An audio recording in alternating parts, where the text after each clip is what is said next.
શહેરના વડવા નેરા વિસ્તારમાં રવિવારેના મોડી રાત્રિના સમયે 5 થી 6 જણા લોકો માથાકૂટ કરી પથ્થરોના ઘા સામાસામી કરતા હતા।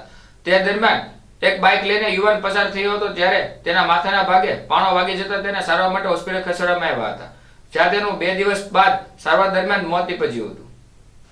ભાવનગર શહેરના વડવા વિસ્તારમાં આવેલ વડવા નેરામાં મોડી રાત્રિના સમયે રવિવારે કોઈ અજાણ્યા લોકો માથાકૂટ કરતા હતા, જ્યારે માથાકૂટ દરમિયાન પથ્થરોના સામાસામી ઘા કરતા હતા। જ્યારે વસીમ નામનો યુવાન બાઇક લઈને પસાર થઈ રહ્યો હતો, તે દરમિયાન માથાના ભાગે પથ્થરનો ઘા વાગી જતા તેને તાત્કાલિક સારવાર માટે હોસ્પિટલ ખસેડવામાં આવ્યા હતા, જ્યારે 2 દિવસ બાદ સારવાર દરમિયાન વસીમભાઈ રજકભાઈ ઝાકા ઉંમર વર્ષ 27 ને મોત નીપજ્યું હતું।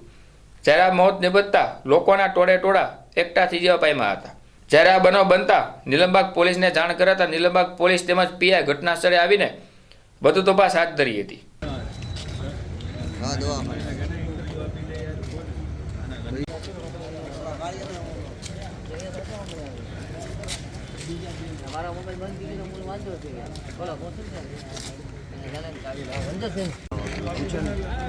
આપણા કોણ બીજા કોઈ હોય છે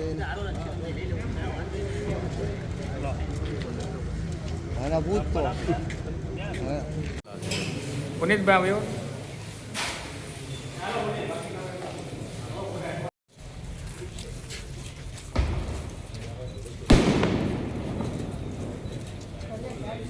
ભલે ને હું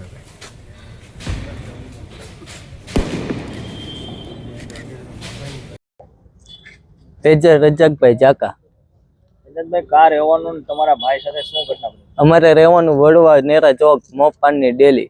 મારો ભાઈ બાવગર ચોક પાસેથી નીકળ્યો હતો ગાડી લઈને, ત્યાં 3-4 જણા માથાકૂટું કરતા હતા, બરાબર છે, તો ત્યાં એને છૂટા પાણાના ઘા કરતા હતા અને એને પાણો વાગી ગયો છે માથે। કોણ કોણ હતું એમાં? એમાં સાહેબ અજાણ્યા શખ્સો હતા, તેમના નામ તેમને હું ઓળખતો નથી કોઈને। આ ક્યાંનો બનાવ છે? આ બનાવ છે રવિવારે રાતે। અત્યારે શું થયું છે? અત્યારે સાહેબ અત્યારે ના પાડી દીધી છે કે કેસ ફેલ થઈ ગયો છે, એવું જાહેર કરી દીધું છે। તમારી માંગણી શું છે? અમારી માંગણી એ છે કે આનો અમને ગમે ઓલો ન્યાય અપાવો, કડકમાં કડક એની સજા થાય। આ બાબતે તમે કઈ આ ઘટના બની પછી કઈ ફરિયાદ કરી છે? હા, પોલીસ ફરિયાદ કરી છે। ફરિયાદનું નિવેદન લેવા આવ્યા હતા? ના, અત્યારમાં એવું હતું કે અમે આ કામમાં હતા, પછી અહીંયા નહોતા ને આવશે અકબરભાઈ કામ પતાવે છે। આ માથાકૂટ થવાનું મુખ્ય કારણ શું હતું? એ તો સાહેબ નથી જાણતા, અમારે તો ખાલી ત્યાંથી નીકળ્યો મારો ભાઈ અને આ વાગી ગયું છે। કઈ જગ્યાએ બનાવ બન્યો? વડવા બાવગર ચોક।